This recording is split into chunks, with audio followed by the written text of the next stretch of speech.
Kamusta Libra? Welcome to Like a Tarot. Alamin natin kung anong energy ang ipapakita para sa mga Libra. Paalala para sa mga bagong viewers na ang reading na ito ay timeless reading. General reading, ano man ang edad mo or gender mo, kunin mo lang kung ano yung akma sa sitwasyon mo. At saka ikaw na rin magpalit kung si person mo ba ito or ikaw. At ito ang start ng 1 week reading mo.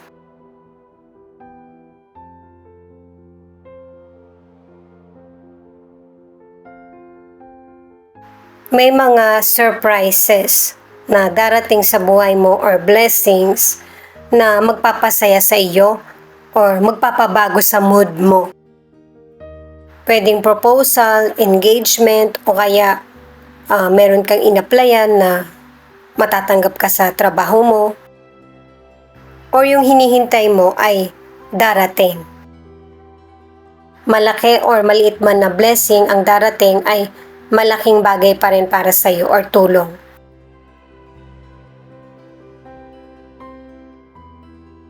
Maaari na ang ilang Libra nagkakaroon ka ng kakulangan sa financial.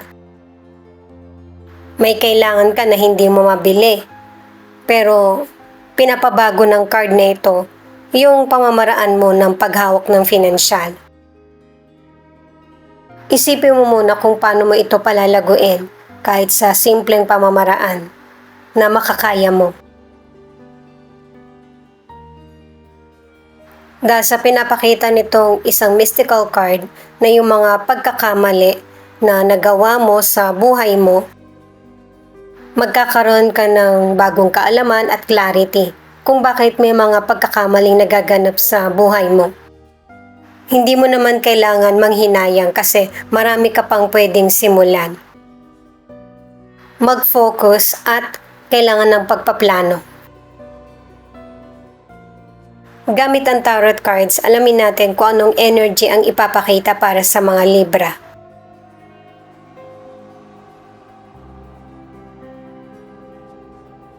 The Devil, the Tower, Queen of Cups.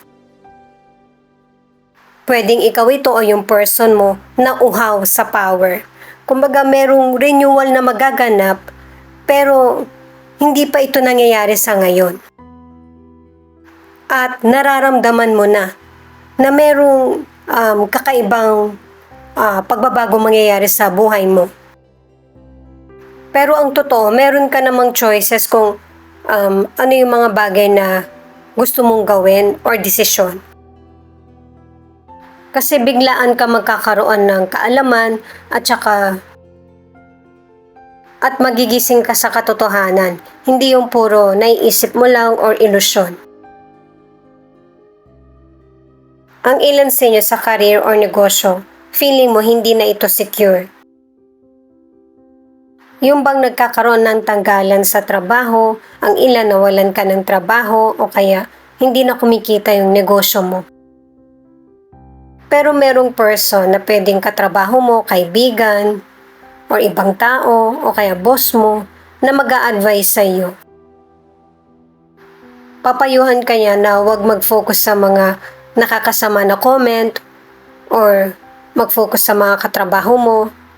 Ang dapat mong gawin ay mas mag-focus sa career or sa negosyo. Ang ilang single, meron kang nakilalang potential person na alam mo kung ano lang ang habol sa iyo. Kaya naging maingat ka sa pagkilala sa potential person. Pero meron kang makikilala na kapareho mo na single na magkakasundo kayo kasi nauunawaan ka niya. Yun pa naman ang kailangan mo sa ganitong panahon or sitwasyon mo. Yung may nakikinig at nakakaunawa. Ang ilan sa relationship, merong mental health issue or personal problem ang person mo, kaya nagkakaroon ng kaguluhan sa relasyon nyo. Pero kapag nasasaktan ka, sabihin mo sa person mo kung ano yung totoong feelings mo para makasurvive ang relasyon nyo. Dalawang cards na kasi ang nagsasabi nito. The Magician, Two of Swords, Knight of Swords in reverse. May ilan na meron kang dalawang sitwasyon or person na pinipili na kailangan ng katatagan at saka balanse para unti-unti na makamove forward ka at maisip mo rin kung ano yung mga options mo. Mas maigi din na huwag ka munang magkaroon ng agarang desisyon para alam mo kung ano yung dapat mong pasukin na situation or tamang desisyon. Ang ilan sa inyo sa financial, may mga magandang oportunidad na dumarating at saka extra na money. At saka ang ilan sa inyo ay nagtitipid ka na. Kumbaga nagiging wise ka sa paggamit mo ng financial. Kumbaga mas pinipili mo na yung makakamura ka kesa sa mga branded. At saka kung meron ka mang pagkakagastusan, mag-i-invest ka or mag-i-start ka ng negosyo, kailangan i-research mo muna. Legit yung pinagkakatiwalaan mo ng financial. Para sa ilan na nasa relationship, may mga panahon na nahihimasmasan yung person mo. Kumbaga, nare-realize niya yung pagkakamali niya, ano man ang gender niya. Pero syempre, hindi pa rin nawawala yung mga temporary na pagtatalo niyo. Kaya lang, ito na talaga yung ugali ng person mo. Yung mapag-control, abusive, agresibo, may pagka-violente, pwedeng sa sinasabi niya o physical. Kailangan nyo na ng seryosong pag-uusap ng person mo. At huwag papigil sa kung ano yung gusto mong desisyon para maging safe ka. Ang ilang single, pwedeng dalawa o higit pa, na nakakilala ka ng potential person na seryoso sa iyo. Kaya nahihirapan kang pumili. May ilang Libra na ang mapipili mong person ay hindi yung nagko-commit sa relasyon. Kumbaga panandali ang relasyon lang ang hanap niya. Queen of Pentacles, the Moon, Six of Wands.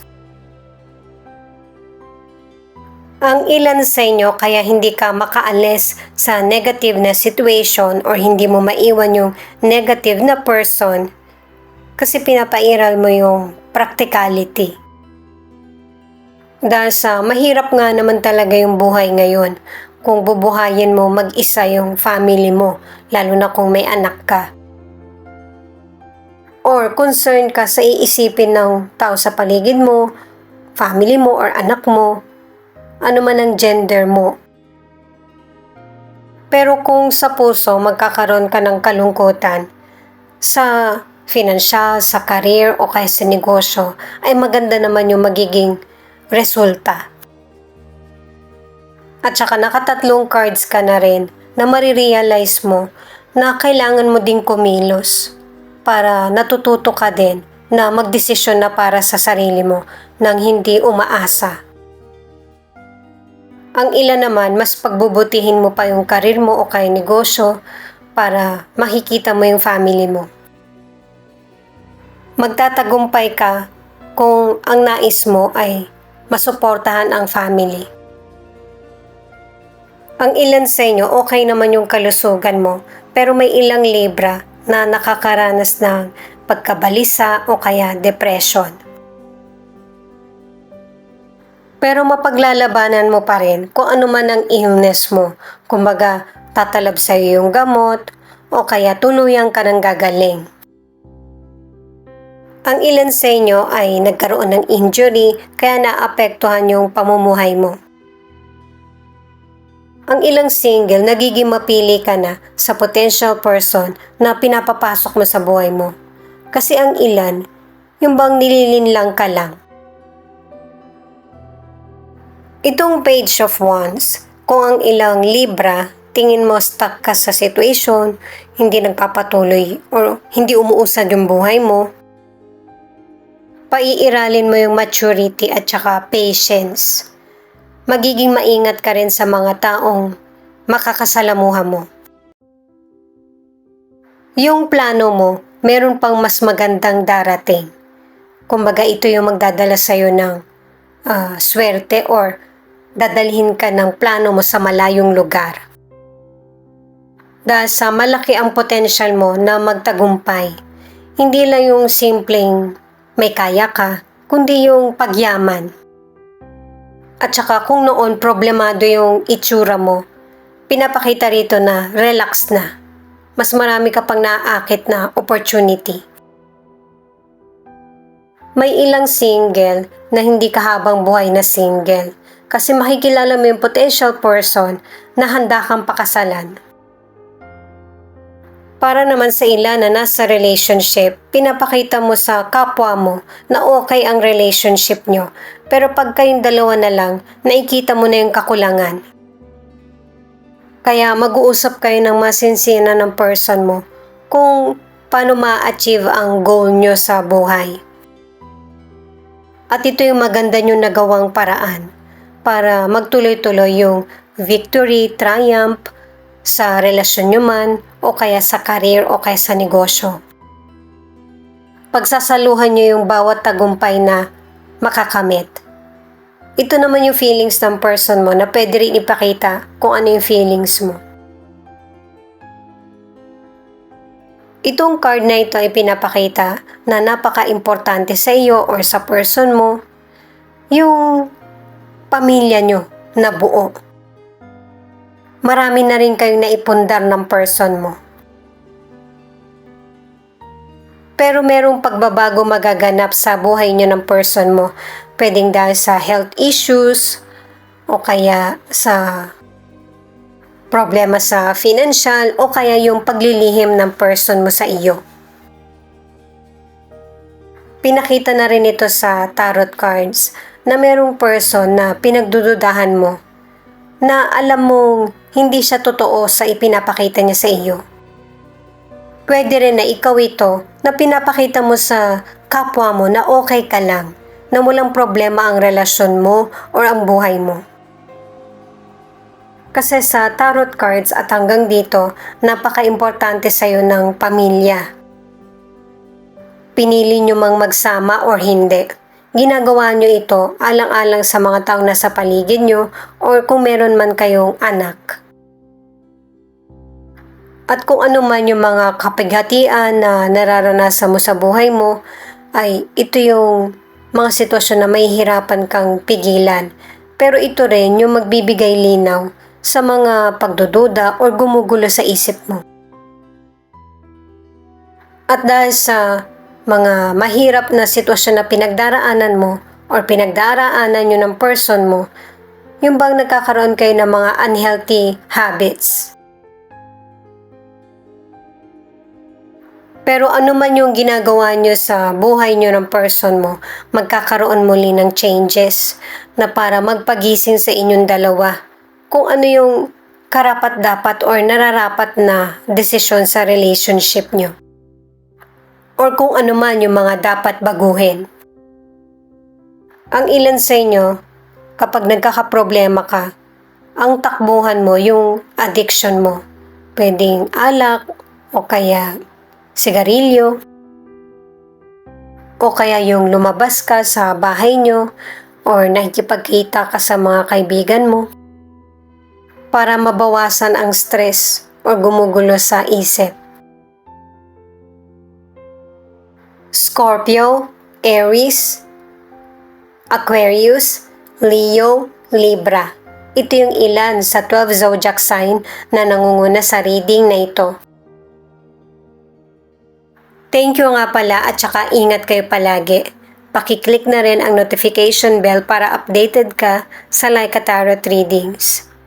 Ito naman yung mga letra na posibleng andito yung letra ng pangalan ng person mo or letra ng pangalan mo. CEP, BD, WUVIMS.